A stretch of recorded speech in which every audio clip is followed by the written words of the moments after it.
everything will be alright.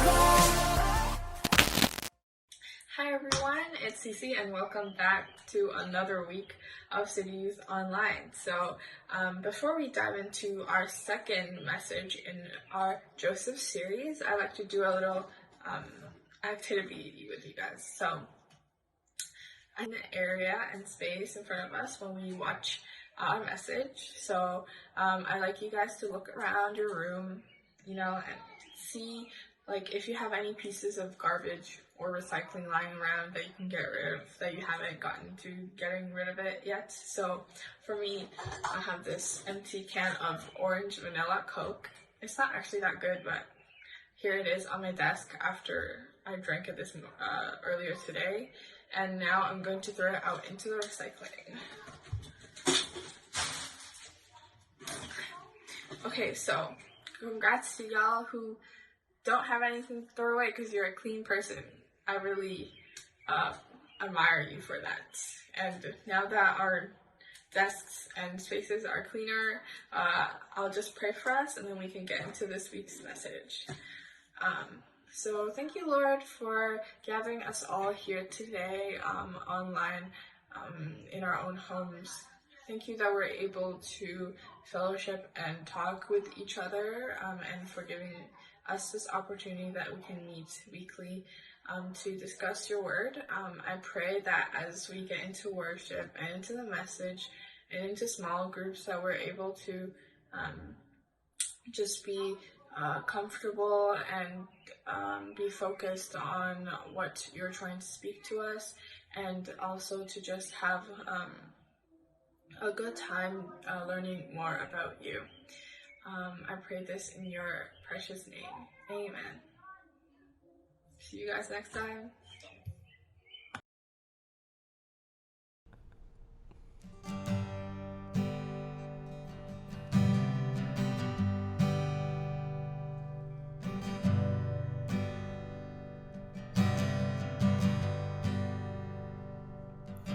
People come together, strangers, neighbors, our blood is one. Children of generations, of every nation, our kingdom come.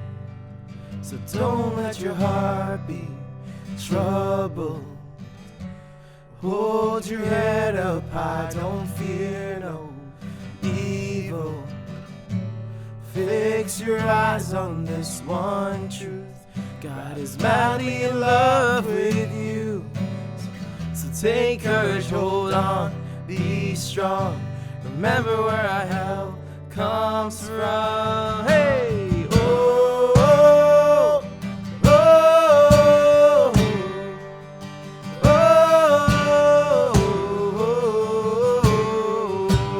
oh. Sing Jesus. Jesus, and our redemption, and our salvation is in His blood. Jesus, the light of heaven, friend forever, His kingdom come. So don't let your heart be troubled. Hold your head up high, don't fear no evil. Fix your eyes on this one truth. God is madly in love with you. So take courage, hold on, be strong. Remember where our help comes from. We sing, oh, oh, oh, oh, oh,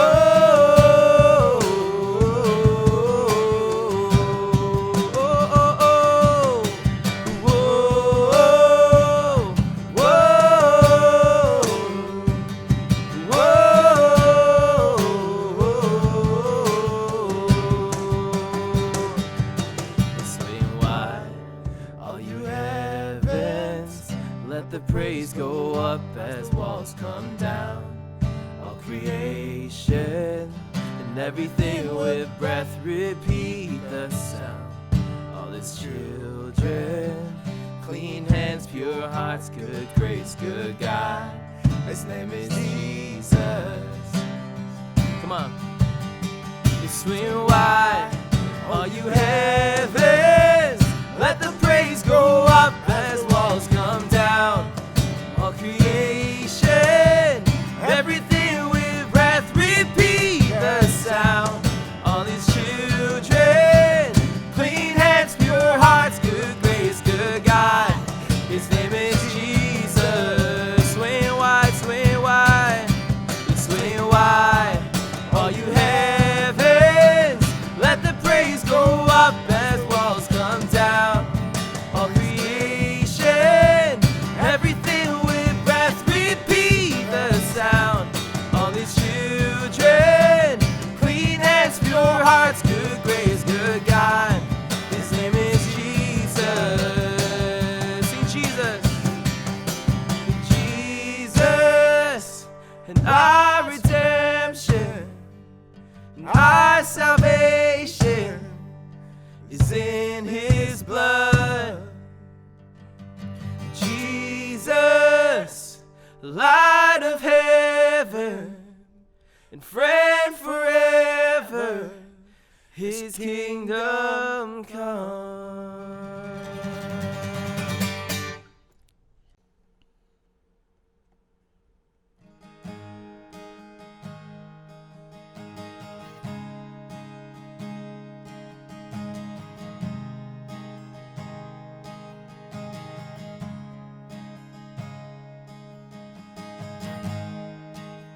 Worthy of every song we could ever sing. Worthy of all the praise we could ever bring. Worthy of every breath we could ever breathe. We live for you.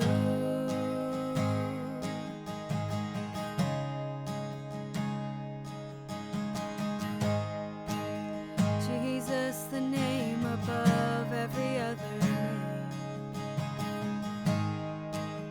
Jesus, the only one who could ever save. Worthy of every breath we could ever breathe. We live for you. Oh, we live for you. Holy, there is no one like you. There is none beside you. Open up my eyes in wonder and show me who you are, and fill me with your heart and lead me in your love to those around me.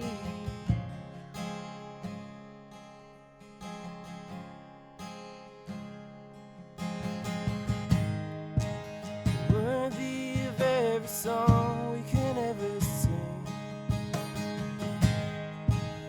Worthy of all the praise we could ever bring. Worthy of every breath we could ever breathe. We live for you.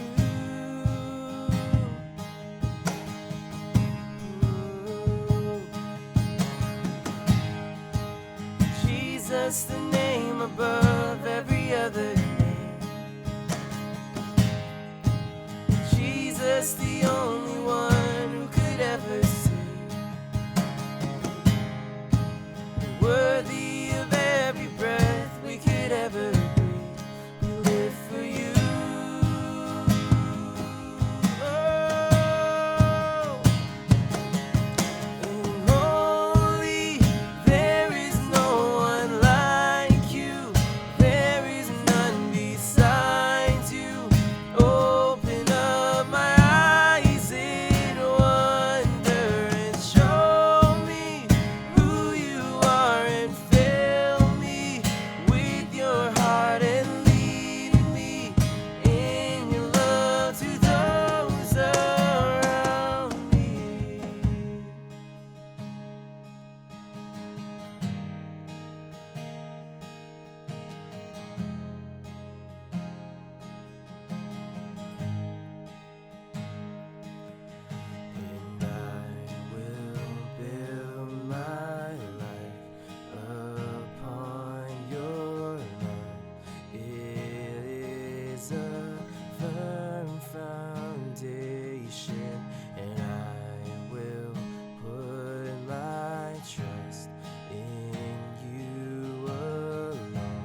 signs. You open up my eyes in wonder and show me who you are and fill me with your heart and lead me in your love to those around me.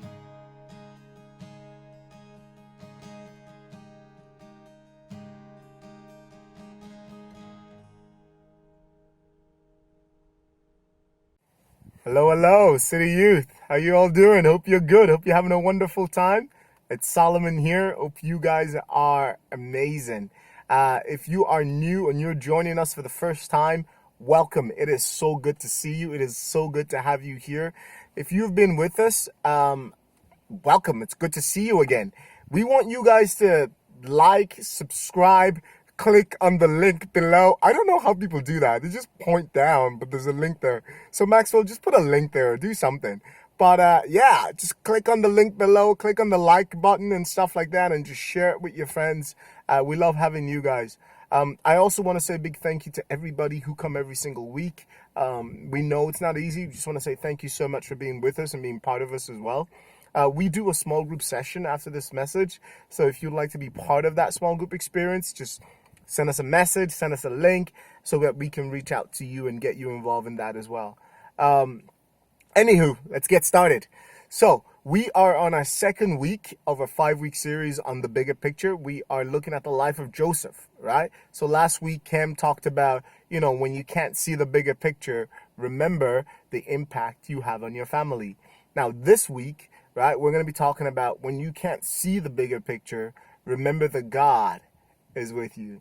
And so before we start, I want everyone to go get yourself a roll of paper towel or toilet paper. So either one of these or one of these.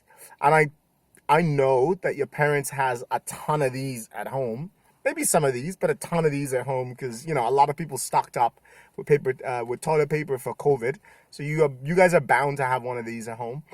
Leaders, before pausing the video, just go get yourself one as well, and just make sure everyone in your small group has one.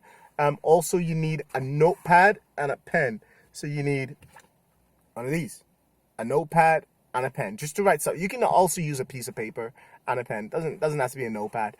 You also need one of those, okay? We are going to do 2 different practical exercises for this message. Now you can pause the video. Okay, welcome back, everybody. Now, just for now, we are going to use the paper towel roll, okay? Or the toilet paper roll. I prefer to use this. I like it better. Now, what you're going to do is you are going to look through the roll like so, right? You're going to look through the roll, and what you're going to do is keep it on your eyes. I have to take it off because I can't read what I'm supposed to say. So you're supposed to keep it on, and here's what you're going to do. Now I want you to look around the room, and don't remove it until I say so. So just look around the room with it on, right? I want you to notice how long it actually takes you to, get everything inside the room. I want you to notice how small the objects look and how difficult it really is to see the bigger picture. Now, it's like we're so zoomed into one thing that we struggle to see, the bigger picture, or we struggle to see the room and its full light. Now here's what I want you guys to do. I'm sitting in a car, so I can't do it. But I want you guys to leave this on your eye, like so. And I want you to walk around the room, right? And just notice how different it looks. Notice how long it takes you. Just keep it on your face and just walk around the room. Just keep walking around. Keep walking around. Don't trip over your bed or anything. Just walk around. There you go. Now, here's what I want you to do. I want you to take it off your eyes, and I want you to walk around the room again. Do you notice the difference? Yeah? Now, look around the room. Do you notice the difference? Right? So much better, right? So much easier. Now, imagine being only able to see by just using this paper towel roll, right? It wouldn't be great, right? Well, unfortunately, that's how some of us are. We are so focused on the little picture that we are so caught up in it that we actually forget to see the bigger picture. We actually forget to see the world in a bigger light. And for sure, God sees everything even bigger than we do, obviously, right? So I'll give you another example. When I was a kid, here's an example of something I hate. When I was a kid, I loved playing Mario Kart. Well, not when I was a kid, like back in the day. I loved playing Mario Kart. But one time I remember this. I remember, one time we were doing those lap races, and I was in first place. So it was like a 3-lap race. So the first lap, I was in first place. Second lap, I was in first place. And then third lap, I could see the finish line. I could taste the finish line. And someone threw a turtle shell at me from behind. And I ended up going from first place to second place. Now, I was raging. Now, second place, like, that's terrible. I'd rather lose than be in second place. But, because I was like first place. And then I was just about to win the race, and someone threw a turtle shell at me. I hate it. I've never played Mario Kart ever since, just because of that experience. But the truth is, we all know what it feels like to take a loss in life. I didn't take it well, but I took a loss. But we all know what it feels like to take a loss in life. And sometimes you ace the test. You studied for all week, and sometimes you don't, right? Sometimes your parents let you stay up late to watch movies, and sometimes they don't. Now, of course, when we're winning in life, right? When we're first place in life, we love it. We feel great about life because things are just going our way. And the opposite is true. When we lose, or when we're losing in life, suddenly life doesn't feel so great, right? Some of you know exactly what I mean, right? And I'm not just talking about sport, but any loss in general.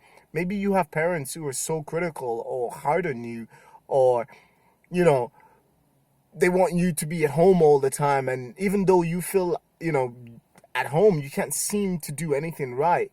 They're always on you. They're always on your back. And it just feels like, I can never seem to do anything right. That's one as well. Or maybe you've been forced in the past to move schools several times and had to change your friend groups, and you really feel lonely, or you're missing your real friends, or maybe you're struggling with the end of a relationship or friendship, and you just don't know how to handle the rejection and hurt that you're feeling at this moment. Or maybe you're dealing with, other forms of loss, like death or abuse or divorce or illness or brokenness in your home. No matter the loss you may have faced in the past, or the one that you might be dealing with right in this very moment, the sad reality is that losses in life are real. They're coming. They're expected. And when we are in the middle of that loss, it's harder to see the bigger picture. Now, we're going to do another exercise. And what we're going to do is we are going to look at a series of different images, okay, that are so focused in, that are so zoomed in. And you guys are going to have 5 seconds to write down what you think the entire image is. Maxwell, I want you to put on some stressful countdown music. Those ones that you're like nail-biting countdown music? Yeah, put those on. Okay, so we have a series of photos we're going to show you. And I want you guys to try and figure out what the full picture is. Okay, let's go.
Okay, welcome back, everybody. How many did you get? Was it easy to get what it was? I like that last one. I wonder if anyone actually got that one. Because we're in the middle of the pictures, right? It was harder to see what the bigger picture is in order to say what the full picture was, right? It's the same thing. When we're going through tough times, it's hard to see anything other than the hurt, the frustration, the loneliness, or the anger that we feel because of the loss that we're experiencing. But what if there was more to it than that? What if there was a way to get through our losses? A bigger picture we might just be missing along the way, right? We started to look at the life of Joseph from the Bible, right? He was the second of the youngest of 12 brothers, and his brothers just literally hated him, right? They hated him so much they actually wanted to kill him. They actually had a meeting together as to how to kill him. It's not like Joseph was a bad guy. They just hated the fact that he was getting all the attention from their dads and was like a spoiled brat or something. So this is what Genesis chapter 37 verse 18 says. I'm going to be reading from the NIV version. So we're looking at Genesis 37 verse 18. Right? So they saw Joseph in the distance, and before he reached them, they plotted to kill him. So when Joseph came to his brothers, they stripped him of his robe, the beautiful multicolored robe his dad just made for him, right? And they took him and they threw him into an empty well, right? A well is like a large deep hole in the ground that fills up with water. And obviously this one is empty, so it doesn't fill up with water. And what you would generally do with one that is filled up with water is you would tie a rope to a bucket, and then you will basically throw it down the well and then draw it back up, and you would use the water for either cooking or drinking or washing or any of those stuff. Okay, so that's what a well is. So back to Joseph. So his brothers decided to take his multicolored robe, rip it to pieces, dip it in blood, and tell their dad that he was killed by a wild animal. So instead of actually killing him, right, they were like, okay, we're gonna kill him. And then instead of actually killing him, they had a better idea, right? Why kill him when you can sell him as a slave and made some money? Boom! That is some genius business plan right there. That is some genius business thinking. So why just kill him when you can sell him and, just make some money out of him? As we all do, when you're just thinking to yourself, oh, my brother is annoying me. My sisters, they're so annoying. I'm just going to sell them and, make some money off them, right? Okay, nobody actually thinks like that, except for these guys, obviously. So yeah, all these events really happened to Joseph. And Joseph never seemed to say a word, or at least that was recorded in the Bible, right? He had no control over what was happening to him. The losses Joseph was dealt with were totally and completely out of his control. And a lot of times our losses come the same way as well. We find ourselves in situations that feel hopeless or difficult or painful. And we feel totally and completely out of control. We have no words, we have no power, and we have no control. And it's just happening to us. And like Joseph, there isn't anything we can do to stop it. And that's a pretty hopeless place to be, isn't it? Now, if I was Joseph, I certainly can't see the bigger picture. I can't see any purpose beyond the pain that I'm experiencing right in that moment. And if someone told me that God was working on a bigger picture or writing a bigger story that I just couldn't see in the moment, I think it would be hard to believe them. But then just a few chapters later, in Genesis 39, verse 2, we're going to look at the first part of that. It says, this is the most simplest verse of all. It says, the Lord was with Joseph.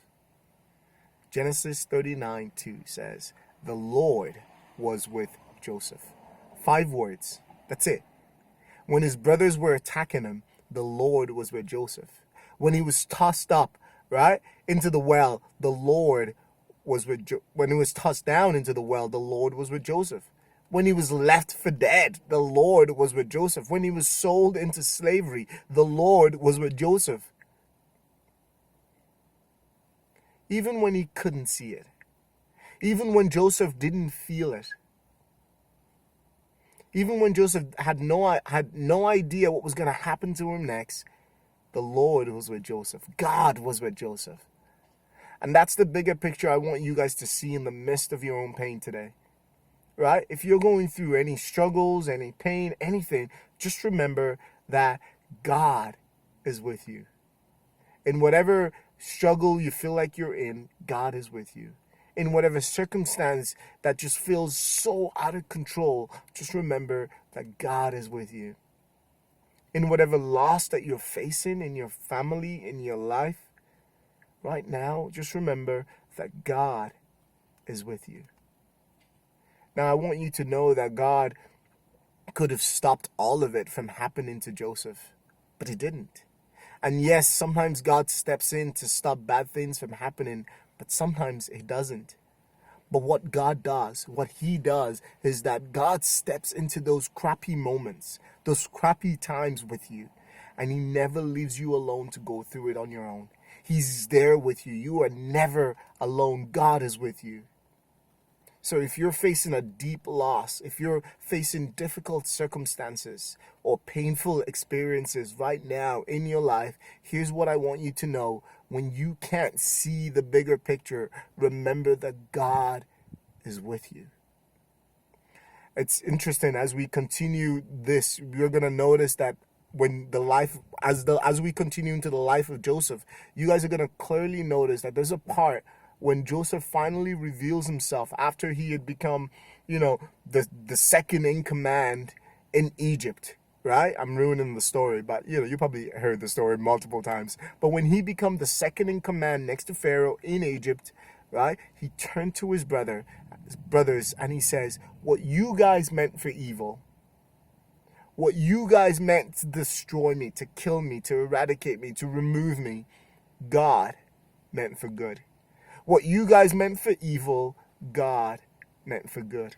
And that is an amazing way to see, because Joseph finally saw the bigger picture, but he saw it later in life. He didn't see it in the midst, right? He saw it after the event had happened. Here are some practical ways that can help you, right? To be able to see the bigger picture, even now that you're in the midst of it. So the first thing you need to do is you need to believe that God is with you. You need to remind yourself every single day that God is with you, that he's with you in whatever you are facing. With whatever you're facing, God is with you.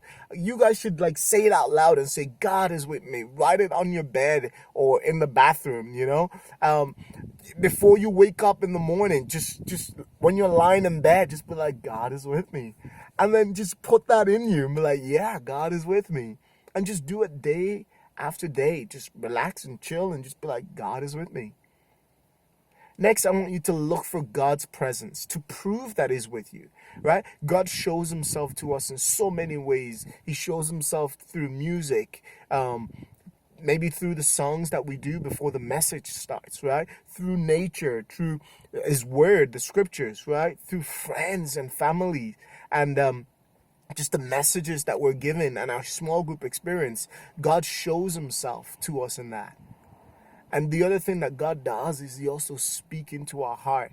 When we feel so overwhelmed, God just speaks peace and calmness into our heart as well. God is with you right here and right now. Even when you can't see it, even when you can't feel it, God is with you. Because guys, even when you can't see the bigger picture, God is with you. And so as you guys head into small group, I want you to think on this question. What is the one thing that I can start doing to remind me that God is with me? Let me repeat that question. What is the one thing that I can start doing to remind me that God is with me? For me, what I'm going to start to do is every day I wake up, I'm going to start saying, God is with me. Solomon, God is with you.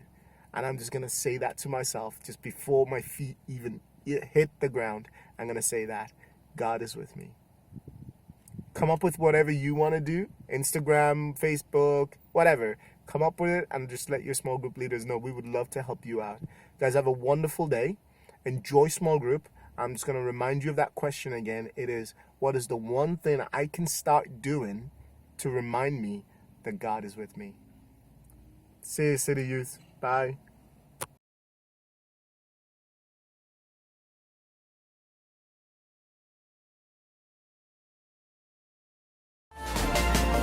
Every little thing, everything will be